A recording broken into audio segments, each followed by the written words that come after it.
بسم اللہ الرحمن الرحیم۔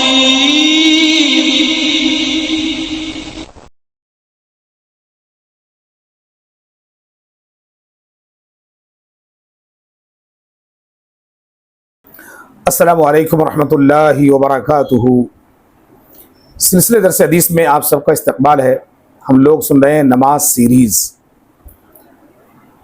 سیریز میں آج ہم سنیں گے نجاستوں کی تطہیر کا بیان، کیونکہ نماز ایک ایسا عمل ہے جس کے لیے مکمل پاکی صفائی کا ہونا بہت ضروری ہے، اور یہ مسائل ہمارے نماز سے متعلق ہیں۔ اس لیے نجاست کا ہمارے بدن پر لگ جانے سے ہماری نماز نہیں ہوتی ہے، اس لیے نماز کے اول ان نجاستوں کا جاننا اور اس کو پاک کرنا بہت ضروری ہے۔ ایک اعرابی اللہ کے نبی صلی اللہ علیہ وسلم کی مسجد میں آیا اور وہ ایک کونے میں پیشاب کرنے لگا۔ اللہ کے نبی صلی اللہ علیہ وسلم کے صحابہ اس کی طرف دوڑے۔ اللہ کے نبی فوراً آپ کے اپنے صحابہ کو منع کر دیا، روک دیا۔ دعوہ وحریقوا علی بولہ سجلا من ماء، اور آپ صلی اللہ علیہ وسلم نے کہا کہ اس کو چھوڑ دو، پیشاب کر لینے دو۔ کر لینے کے بعد جب وہ پیشاب سے فارغ ہو گیا، باہر نکلا، اللہ کے نبی نے صحابہ کو حکم دیا کہ جاؤ اور وہاں پر ایک مشکیزہ پانی اڈیل دو۔ یہ حدیث جس کو میں نے آپ کے سامنے پڑھی ہے صحیح بخاری حدیث نمبر 220 ہے۔ اس حدیث میں ایک جو واقعہ ہے، اس واقعے سے ایک سبق اللہ کے نبی نے بیان کیا ہے کہ جہاں ہم نماز پڑھتے ہیں وہ نماز کی جگہ پاک صاف ہونی چاہیے۔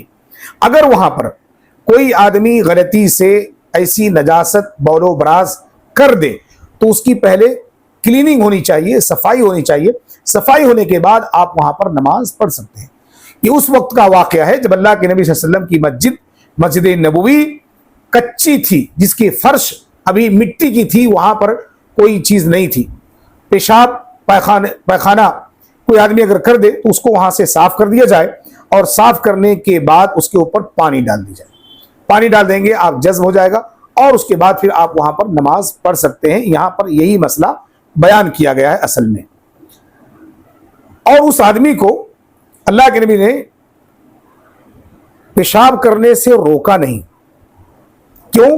آپ کو پتا تھا کہ اگر میں پیشاب کرنے سے اس کو روک دوں گا، یا اچانک اس کے پاس چند بندے پہنچ جائیں گے تو وہ گھبرا کر ادھر ادھر بھاگے گا، تو جہاں ایک جگہ مسجد گندی ہوگی پوری مسجد کے اندر اس کی غلاظت پھیل جائے گی، وہ ناپاک پیشاب کے قطرے ہر جگہ جو ہے بکھر جائیں گے، اور وہ بھی اپنے پورے بدن میں جو ہے پیشاب کے قطروں کو جو ہے اچھال سکتا ہے۔ اس لیے اللہ کے نبی نے صحابہ کو منع کیا کہ آپ ایسے شخص کو اگر کوئی ایسی غلطی کر رہا ہے تو اس کو پہلے پوری غلطی کر لینے دو، پورا وہ پاک صاف ہو جائے۔ اس کے بعد اگر ہم اس کو چھیڑیں گے تو وہ مطمئن بخش نہیں ہوگا، بلکہ اس کے فراغت کے بعد اگر اس کو کچھ سمجھائیں گے تو ممکن ہے کہ اس کے سمجھ میں کچھ بات آ جائے۔ اللہ کے نبی صلی اللہ علیہ وسلم نے صحابہ کو کچھ نہیں کہا، بلکہ کہا کہ اس کو پیشاب کر لینے دو۔ اس کے بعد آپ نے اس آدمی کو پیشاب کرنے کے بعد بلایا اور سمجھایا کہ دیکھو، مسجدیں اللہ رب العالمین کی عبادت کے لیے بنائی جاتی ہیں، بول و براز کے لیے، پیشاب پیخانے کے لیے، گندگی پھیلانے کے لیے مسجد نہیں بنائی جاتی۔ اور اس کی سمجھ میں بات آ گئی۔ اللہ تعالیٰ نے جو ہے اس کا ذکر کیا، اور صحیح مسلم میں کتاب الطہارہ میں امام مسلم رحمۃ اللہ علیہ لائے ہیں حدیث نمبر جو ہے 285 کے اندر، جس سے پتہ چلتا ہے کہ آدمی اگر کوئی ایسی غلطی نہ جانے میں، اس کو پتہ نہیں کہ مسجد ایسی ہوتی ہے، اس کو پاک صاف رکھنا چاہیے، اگر کرتا ہے تو اس کو کر لینے دینا چاہیے، تاکہ اس کے ذریعہ سے اگر ہم اچھے طریقے سے اس کو سمجھا دیں گے تو ممکن ہے اس کی سمجھ میں آ جائے اور اس کی صفائی بعد میں کر دی جائے۔ دوسرا مسئلہ، حیض آلود کپڑے کا حکم۔ کیا کپڑے میں اگر مہینے کا خون عورتوں کے لگ جائے تو کیا اس کپڑے میں ہم نماز پڑھ سکتی ہیں عورتیں یا نہیں پڑھ سکتی؟ یہ بہت بڑا نماز سے پہلے کا مسئلہ ہے جس کا جاننا ہمارے لیے بہت ضروری ہے۔ آئیے ہم دیکھتے ہیں ایک واقعہ۔ ایک روایت ہے، حضرت اسماء بنت ابی بکر رضی اللہ عنہا بیان کرتی ہیں کہ ایک عورت نبی کریم صلی اللہ علیہ وسلم کی خدمت میں حاضر ہوئی، پوچھا کہ جس عورت کے کپڑے کو ماہواری کا خون لگ جائے تو وہ عورت کیا کرے؟ آپ صلی اللہ علیہ وسلم نے فرمایا کہ اسے کھرچ کر رگڑ دے، پھر چٹکیوں سے پانی لے کر کے مل کر کے اسے دھو دے، پھر اس میں وہ نماز پڑھے۔ یہ روایت جو ہے صحیح بخاری کتاب الوضو میں ہے، اور حدیث نمبر 227 میں امام بخاری رحمۃ اللہ علیہ اس حدیث کو لائے ہیں، اور صحیح مسلم کے اندر بھی روایت 291 میں آئی ہے، جس سے پتہ چلتا ہے کہ اگر کسی عورت کی ماہواری کا خون اس کے کپڑے میں لگ گیا ہے تو اس کو پہلے کھروچ دے، اس کے سخت پن کو ڈھیلا کر دے، پھر اس کے بعد وہاں پر پانی ڈال کر کے اس کو دھو کر کے اس میں وہ نماز پڑھ سکتی ہے۔ اس کے لیے کوئی جو ہے مستقل طور پر پورے کپڑے کو دھونے کی ضرورت نہیں ہے، بس اس جگہ کو وہ پاک کر لے، انشاءاللہ اس کا وہ نجاست پاک ہو جائے گا۔ تیسرا مسئلہ، منی کا دھونا۔ ام المومنین حضرت عائشہ صدیقہ رضی اللہ عنہا فرماتی ہیں کہ میں رسول صلی اللہ علیہ وسلم کے کپڑے سے منی دھو ڈالتی تھی اور آپ اس کپڑے میں نماز پڑھتے تھے، جبکہ دھونے کا نشان کپڑے پر ظاہر ہوتا تھا۔ اس کا مطلب یہ ہے کہ اگر کسی کے پاس ایک ہی کپڑے ہیں، اس کے پاس کپڑا نہیں ہے کہ دوسرا پہن کر چلا جائے نماز کے لیے، بطور خاص فجر کی نماز میں یہ مسئلہ اکثر واقع ہوتا ہے، تو جس کپڑے میں آپ نے رات گزاری ہے، اگر اس کپڑے میں منی کی نجاست لگی ہوئی ہے تو آپ غسل کریں گے اور وہ کپڑا پورا کا پورا دھوئیں گے نہیں، جہاں پر آپ کی وہ منی کپڑے کے اندر لگی ہوئی ہے اس کو رگڑ کر کے وہاں پر پانی ڈال کر کے اس کو دھو کر کے اس کے بعد ہم اسی کپڑے کو پہن کر کے نماز ادا کر سکتے ہیں۔ لیکن اللہ کا بہت بڑا فضل ہے، احسان ہے، شکر ہے، جتنا بھی ادا کیا جائے کم ہے، کہ آج کوئی بھی انسان ایسا نہیں ہے جس کے پاس 10-20 جوڑے نہ ہو۔ اللہ کے رسول کے زمانے میں کپڑوں کی بہت قلت تھی، ایک جوڑے پر ہی پورے سال گزارنا پڑتا تھا، یہاں تک کہ ایسے ہیں واقعات ہم نے پڑھے ہیں، سنے ہوں گے آپ حضرات بھی، کہ ایک گھر میں میاں بیوی ہیں، ان کے پاس صرف ایک ہی جوڑا ہے، اگر شوہر کہیں باہر جا رہا ہے وہی کپڑا لپیٹ لے رہا ہے، اگر کبھی بیوی گھر سے باہر نکل رہی ہے تو وہی کپڑا بیوی لپیٹ رہی ہے، اور اپنے گھر میں وہ ایک گڑھا کھود کر کے اس کے اندر وہ اپنے آپ کو چھپا کر کے مرد رہتا ہے یا عورت رہتی ہے۔ تو اس طرح سے وہ گھر میں ایک ہی کپڑے پر گزارا کر رہے ہیں، اور باہر بھی ایک ہی کپڑے میں جو ہے ایک گھر میں رہ رہا تو دوسرا اس کپڑے کو جو ہے پہن کر کے جا رہا ہے۔ اتنے کپڑوں کی قلت تھی، ایسے حالات میں یہ واقعات اگر صادر ہوتے ہیں تو ان کے لیے یہ مسئلہ ظاہر ہے۔ لیکن اگر کبھی کبھی زندگی کے اندر کبھی ایسے مراحل بھی آتے ہیں، ہم سفر میں ہیں، اچانک احتلام ہو گیا اور دوسرے کپڑے ہمارے پاس نہیں ہیں، تو آپ اسی کپڑے میں اس کو رگڑ کر کے اس کو دھو کر کے اپنے آپ کو غسل دے کر کے وہی کپڑا پہن کر کے ہم نماز ادا کر سکتے ہیں، اس میں کوئی حرج کی بات نہیں ہے۔ اسی طرح سے چوتھی چیز، شیر خوار بچے کا معاملہ۔ شیر خوار بچہ، شیر خوار کا مطلب ہوتا ہے دودھ پیتے بچے کا حکم کیا ہے۔ ام قیس رضی اللہ عنہ کا ایک واقعہ ہے، وہ فرماتے ہیں کہ اپنے چھوٹے بچے کو لے کر کے ایک مرتبہ وہ اللہ کے رسول کے پاس آئیں اور آپ صلی اللہ علیہ وسلم نے اس بچے کو اٹھا کر اپنے گود میں بٹھا لیا۔ بچے نے آپ کے کپڑے پر پیشاب کر دیا تو آپ نے پانی منگوا کر کپڑے پر چھینٹے مارے اور اسے دھویا نہیں۔ یہ واقعہ جس کو میں نے آپ کے سامنے بیان کیا، صحیح بخاری کتاب الوضو میں حدیث نمبر 223 میں امام بخاری رحمۃ اللہ ہے۔ اس واقعے سے ایک چیز کا پتہ چلتا ہے کہ ام قیس فرماتی ہے کہ میرا بچہ اس وقت ابھی کھاتا پیتا نہیں تھا، یعنی ابھی وہ دودھ پر زندگی گزار رہا تھا، دودھ پیتا بچہ تھا۔ تو دودھ پینے والے بوائز بطور خاص لڑکے اگر ہیں، بچے ہیں، تو ان کے پیشاب سے آپ کے پورے بدن ناپاک نہیں ہوتے ہیں، آپ وہاں پر چھینٹے مار لیں گے تو آپ کا وہ قطرہ جہاں پر پیشاب کا لگا ہوا ہے وہ پاکی میں تبدیل ہو جائے گا۔ لیکن اللہ کے نبی کی ایک دوسری حدیث آتی ہے کہ اگر کوئی بچی ہے تو بچی کے پیشاب پر آپ کو دھونا ضروری ہوگا۔ حضرت لبابہ بنت حارث روایت کرتی ہیں کہ حسین بن علی رضی اللہ تعالیٰ عنہ رسول اللہ صلی اللہ علیہ وسلم کی گود میں تھے، آپ نے پیشاب کر دیا، آپ نے کوئی کپڑا جو ہے چینج نہیں کیا بلکہ آپ نے اس کے اوپر پانی ڈال لی اور اسی میں آپ نے نماز ادا فرمائی۔ اور اسی طرح سے ابو سعید رضی اللہ تعالیٰ عنہ کی ایک روایت ہے کہ رسول صلی اللہ علیہ وسلم نے فرمایا کہ جب تم میں سے کوئی مسجد کو آئے تو دیکھ لے کہ اگر جوتوں میں کوئی گندگی لگی ہے تو اس کو وہ رگڑ کر کے صاف کر دے اور اس میں وہ نماز پڑھ سکتا ہے. لیکن جو بچی کا معاملہ ہے اس بچی کے بارے میں آپ صلی اللہ علیہ وسلم کی ایک حدیث ہے کہ اگر کوئی بچی پیشاب کر دے تو بچی کے پیشاب کے اندر تھوڑی بچوں کے پیشاب سے زیادہ اسمیل ہوتی ہے، اور بچیاں جب پیشاب کرتی ہیں تو معصوم بچیوں کے پیشاب پورے بدن پہ پھیل کے نکلتا ہے اور بچوں کے پیشاب نشانے پر جاتا ہے. اس لیے بچوں کے پیشاب کے بعد جو ہے معاملہ یہ ہوتا ہے کہ تقریباً کپڑا کا کافی حصہ کچا ہونے کے امکانات رہتے ہیں. اس لیے اللہ کے نبی صلی اللہ علیہ وسلم نے بچیوں کے پیشاب کے بعد جو ہے کپڑے کو دھونے کا حکم دیا ہے، بدن کے دھونے کا حکم دیا ہے، اور جن حصوں میں وہ نجاست لگی ہوئی ہے اس کو دھونے کا حکم دیا ہے. لیکن بچوں کے صرف چھینٹے مار لینے پر اللہ کے نبی نے اکتفا کیا ہے. اس کی حکمت کیا ہے اللہ کے نبی صلی اللہ علیہ وسلم کو زیادہ بہتر معلوم، اس لیے اللہ کے نبی نے جو حکم دیا ہم کو اس کو اپنانا ہے. اس کے بعد نجاست آلود جوتے کا حکم. سیدنا ابو سعید خدری رضی اللہ تعالیٰ روایت کرتے ہیں کہ رسول صلی اللہ علیہ وسلم نے فرمایا جب تم میں سے کوئی مسجد آئے تو دیکھ لے کہ اگر جوتوں میں گندگی لگی ہو تو زمین پر رگڑ کر کے اس میں وہ نماز پڑھ لے. کیونکہ ایک دوسری روایت اس ضمن میں ہمیں ملتی ہے کہ حضرت عائشہ صدیقہ رضی اللہ عنہا کا جو حجاب تھا برقع وہ بہت لمبا تھا، جب آپ چلتی تھیں تو زمین سے رگڑ کر کے چلتی تھی. تو اللہ کے نبی صلی اللہ علیہ وسلم سے ایک مرتبہ آپ نے سوال کیا، اللہ کے رسول زمین میں سڑکوں پر کہیں کہیں گندگی ہوتی ہے جو ہمارے کپڑوں کو لگ جاتی ہے، تو کیا ہم اسی کپڑے میں نماز پڑھ لیں؟ تو عائشہ صدیقہ رضی اللہ عنہ سے فرماتے ہیں اللہ کے نبی صلی اللہ علیہ وسلم کہ اے عائشہ ایک جگہ کی اگر کوئی گندگی آپ کے کپڑے میں لگ جائے آپ کنٹینیو اسی طرح چلتے رہتے ہیں تو دوسرے جگہ کی پاک مٹی اسے صاف کر دیتی ہے.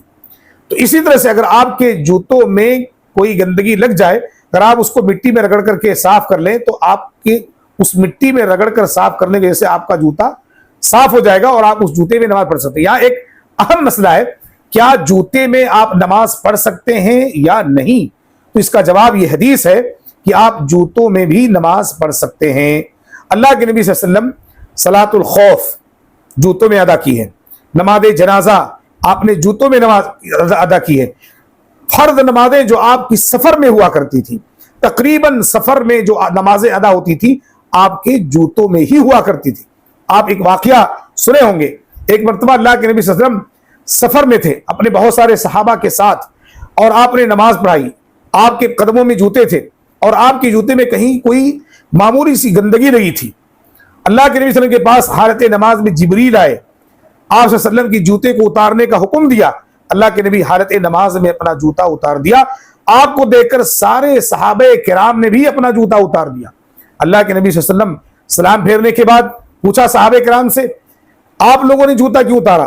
تو اللہ کے نبی صلی اللہ علیہ وسلم سے صحابہ نے کہا اللہ کے رسول آپ کو ہم نے دیکھا کہ حالت نماز میں آپ نے اپنا جوتا اتار دیا تو ہم نے بھی اپنا جوتا اتار دیا. ہمارا کام ہے آپ کی اقتدا کرنا، آپ کی پیروی کرنا، آپ کی اتباع کرنا. ہم نے آپ کو اتارتے دیکھا ہم نے اتار دیا. کہا کہ اللہ کے نبی صلی اللہ علیہ وسلم نے فرمایا کہ بھائی میرے جوتے میں گندگی نہیں تھی، جبریل آئے کہا کہ آپ کے جوتے کچھ حصے میں ناپاکی لگی ہوئی ہے آپ اس کو اتار دیں، میں نے اتار دیا. آپ کے جوتوں میں کہا اللہ کے نبی میرا کام، صحابہ کہتے ہیں اللہ کے نبی ہم لوگوں کا کام آپ کی اقتدا کرنی ہے، آپ کی پیروی کرنی ہے، ہم آپ جو کریں گے وہی کریں گے، آپ کے حکم کے ہم تابع ہیں. تو اللہ کے نبی صلی اللہ علیہ وسلم نے جوتا پہن کر کے نماز پڑھایا. جوتا پہن کر کے نماز پڑھ سکتے ہیں اگر آپ کا جوتا پاک صاف ہے. یا ایک اور چھوٹا سا مسئلے کی وضاحت کر دوں کہ آج ماشاء اللہ عالی شان مسجدیں ہیں، شہروں میں دیہاتوں میں ہر جگہ پاکی صفائی کا بہت خاص خیال رکھا جاتا ہے. اس لیے ادب کا تقاضا یہ ہے کہ آپ جوتے اتار کر کے ہی نماز پڑھیں. ہاں اگر آپ کہیں میدان میں کہیں نماز پڑھ رہے ہیں، جیسے مثال کے طور پر عید کی نماز کے لیے آپ گئے اور وہاں پر کنکر پتھر تمام جو ہے اینٹیں ڈھیلے یا مٹی چبھنے والی پیروں کے اندر چیزیں ہیں تو آپ وہاں پر عید کی نماز بھی میدان میں جوتے پہن کر ادا کر سکتے ہیں. نماز جنازہ آپ جوتا پہن کر ادا کر سکتے ہیں. اس کے علاوہ اگر آپ کہیں سفر میں ہیں، آپ کی ایک بڑی جماعت آپ کے ساتھ میں آپ نماز پڑھنا چاہتے ہیں تو آپ جوتا پہن کر کے پڑھیں. اگر آپ کے جوتوں میں گندگی نہیں لگی ہے آپ کو بالکل اجازت ہے جوتا پہن کر کے آپ نماز پڑھ سکتے ہیں. شرط یہ ہے کہ جوتا پاک ہونا چاہیے. اسی طرح سے نماز کے بارے میں کتے کا جھوٹے کا معاملہ آتا ہے. کتے کا جھوٹا اگر کسی برتن میں کتا منہ ڈال دے تو اس کا حکم کیا ہے؟ کیونکہ نماز سے پہلے ہم کو وضو کرنا ہے اور وضو کے لیے ہم کو پانی کا برتن لینا ہے، تو برتن اگر صاف پاک ہے تو اس میں پانی لیں گے تو آپ کا وضو ہوگا۔ اس سلسلے میں ایک روایت ہے، حضرت عبداللہ بن مغفل رضی اللہ تعالیٰ عنہ حدیث ہے، فرماتے کہ رسول اللہ علیہ وسلم نے فرمایا کہ اگر کتا کسی برتن میں منہ ڈال دے یا بعض روایت کے مطابق پانی وغیرہ پی لے تو برتن کو صاف 7 بار پانی سے دھو ڈالے اور پہلی بار مٹی سے ماجھے مطلب صاف کرے، اس کو رگڑنا بولتے ہیں نا، ماجنا بولتے ہیں۔ یا ایک اور روایت کے اندر اولھا واخرھا بالتراب، آخری مرتبہ یا اس کے اول مرتبہ اس کو مٹی سے رگڑے۔ مٹی سے کیوں رگڑے؟ مٹی کے اندر جو کاسٹنگ پاور ہوتا ہے وہ بہت زیادہ ہوتا ہے، اور کتے کے منہ کے اندر جو لعاب ہوتا ہے، کتا جہاں پر زبان رگڑتا ہے، زبان سے چاٹتا ہے، وہاں پر اتنے ہائی ڈینجرس بیکٹیریاز نکلتے ہیں اس کے منہ سے، اس کے زبان سے، جہاں پر وہ تھوک لگاتا ہے، وہ بیکٹیریا آپ کے نارمل پانی اس کو ختم نہیں کر سکتے ہیں جب تک کہ آپ اس کے اوپر ہائی ڈٹرجن پاؤڈر یا صابن جو کاسٹنگ پاور والا ہو، یا پھر اس کے علاوہ مٹی کے بارے میں اللہ کے نبی نے کہا کہ سب سے زیادہ ایتھنٹک اگر کوئی ہے تو وہ مٹی ہے، آپ مٹی سے رگڑ کر کے دھو دیں، اس جرثومے کو وہ مٹی کے اثرات ختم کر دیں گے۔ اس کے بعد آپ اس برتن میں پانی لے کر کے وضو کریں اور اپنی جو ہے نماز کی تیاری کریں۔ اس کے بعد ایک اور اہم مسئلہ ہے مردار کا چمڑا، مردہ جانور کا چمڑا۔ اللہ کے نبی صلی اللہ علیہ وسلم کے زمانے میں یا آج بھی آپ دیکھ رہے ہیں جہاں عربی تو لوگ رہتے ہیں، تقریباً ان کے گھروں میں مشکیدے چمڑوں کے پائے جاتے ہیں۔ جب وہ سفر کرتے ہیں تو سفر کے دوران ان کے گھوڑوں پر، ان کے اونٹوں پر، ان کی گاڑیوں میں مشکیدے بڑے بڑے جو ہے چھاگل جس میں پانی اسٹور کیا جاتا ہے وہ چمڑوں کے پائے جاتے ہیں۔ تو اگر کسی کے گھر میں جانور مر جائے تو کیا ہم اس کے چمڑے کو استعمال میں لا سکتے ہیں یا نہیں لا سکتے ہیں؟ اس ضمن میں ایک روایت ہے، حضرت میمونہ رضی اللہ عنہ کہتی ہے کہ میری بکری مر گئی جو ان کی لوڈی کی وہ کسی نے صدقے میں دے دی۔ نبی کریم صلی اللہ علیہ وسلم اس کے پاس سے گزرے اور پوچھا کہ تم نے اس کا چمڑا اتار کر کے رنگ کیوں نہیں لیا تاکہ اس سے فائدہ اٹھاتے؟ تو لوگوں نے کہا کہ وہ تو مردار ہے، تو آپ نے فرمایا کہ اس کا صرف کھانا حرام ہے، لیکن اس کا چمڑا اگر دباغت دے دیا جائے، اس کو رنگ دیا جائے تو وہ چمڑا آپ کے لیے یوزیبل ہے، استعمال کے قابل ہے، آپ کے لیے وہ چمڑا حرام نہیں ہوگا۔ کیونکہ اذا دبغ الجلود، جب چمڑے کو دباغت دیا جاتا ہے تو اس کے اندر جو حرمت کا مادہ ہوتا ہے وہ پاک ہو جاتا ہے۔ دباغت دینے کے بعد وہ چیز اصل نہیں رہتی۔ دباغت کہتے ہیں، آپ چمڑوں کی فیکٹریوں میں چلے جائیں، وہ لوگ گرم پانی میں پورے چمڑے کو ڈال دیتے ہیں، اس کے اوپر سے پورا بال نکل جاتا ہے، پھر اس کے بعد اس کو سکھاتے ہیں، بڑی بڑی آلات سے گزارتے ہیں، اس کے اوپر سے گندگیوں کو صاف کرتے ہیں، پھر اس کے بعد کئی طریقے کی چیزیں اس چمڑوں سے تیار کی جاتی ہیں۔ آپ کو پتہ بھی نہیں چلتا کہ ان چمڑوں سے کیا کیا بنایا جاتا ہے۔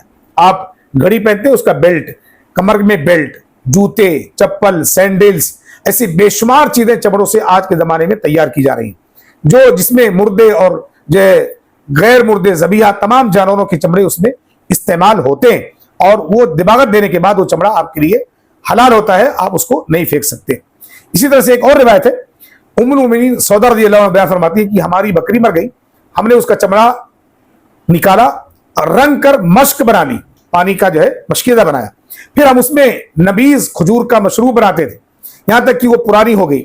نبی کریم صلی اللہ علیہ وسلم نے درندوں کی کھال استعمال کرنے سے منع فرمایا۔ درندے بولے تو جو خونخوار جانور ہوتے ہیں، جو ایک جانور دوسرے جانور کو پھاڑ کھاتا ہے، ایسے جانوروں کے چمڑوں کو استعمال کرنے سے منع کیا ہے۔ بعض لوگ جنگل میں شکار کرتے ہیں، بھیڑیا مار دیتے ہیں، جیکال مار دیتے ہیں، سیار مار دیتے ہیں، بگوا، اور اس طرح سے لومڑی، یا پھر اس طرح سے جو ہے بڑے بڑے شیروں کا شکار کر لیتے ہیں۔ شیروں کا شکار مارنے کے بعد ان کا چھال اتارتے ہیں اور ان چھالوں کو جو ہے سیکل کر کے یا دباغت دے کر کے ان کو مسلح بناتے ہیں، جائے نماز بناتے ہیں۔ جتنے بھی خونخوار جانور ہیں، مردہ خور جانور ہیں، جانور خور جانور ہیں، گوشت خور جانور ہیں، ایسے جانوروں کو جو کھانے کے لیے حلال ہیں، ان جانوروں کے چمڑوں کو آپ استعمال نہیں کر سکتے ہیں، ان کا چمڑا آپ کے لیے منع ہے۔ اسی طرح سے دو اور بہت اہم مسئلے ہیں۔ بلی کا جوٹا، اگر کسی پانی میں منہ ڈال دے تو کیا آپ اس پانی سے